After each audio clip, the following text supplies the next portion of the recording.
কটা বাজে?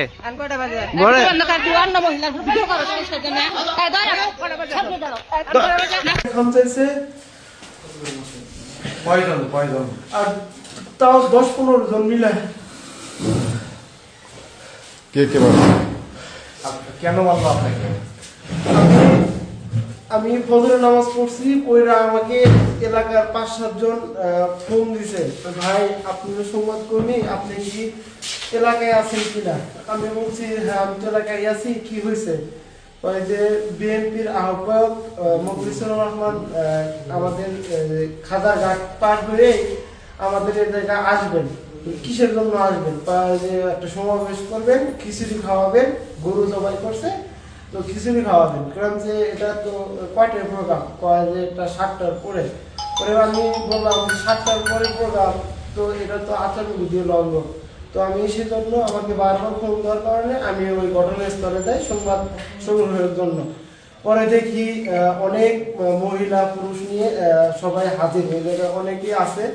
পরে আমি মহিলাদেরকে, আমাদের এলাকায় তো এক আন্টিও আমি দেখলাম ওই জায়গায় গেছে, ওইগুলো আন্টি কি জন্য আসেন? পরে আমাদের খিচুড়ি খাওয়াবে আর হচ্ছে 500 করে টাকা দিবে, আমি সেই জন্য আসছি।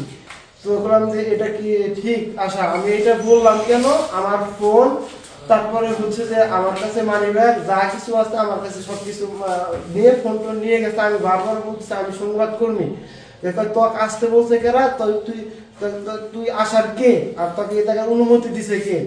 এটা হচ্ছে মানে তুই জানোস না এ জায়গায় বিএনপির আহ্বায়ক থাকবে, আহ্বায়ক থাকা সত্ত্বেও তুই কার পরামর্শে আসবি? এটা অনুমতি নিয়ে আসতে হবে। তুই এই জায়গায় যে আসছিস তুই কার অনুমতি নিয়ে আসছিস?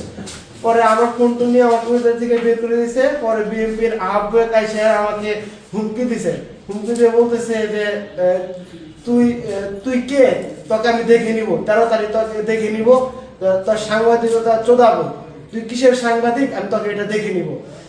এটা বিএনপির আহ্বায়ক এবং কবির, যে ছাত্রদলের সাবেক কবির, আর হচ্ছে আমাকে অনারভাবে আমাকে আর কি পিটাইছে আর মারছে, ঘুষি মারছে, বুকে ঘুষি মারছে। আমি বারবার বলতেছি আমি সাংবাদিক, তাও তারা না শুনে আমার সবকিছু আর কি ফোন সব নিয়ে নিয়েছে। আপনি কি ওই যে প্রেস কার্ড দেখাইছেন? হ্যাঁ আমি প্রেস কার্ড সবই দেখাইছি, আমি বারবার বলতেছি আমি সাংবাদিক, আমার প্রেস কার্ড আছে, আমার তাও আমার ফোনে সব রেকর্ড আছে।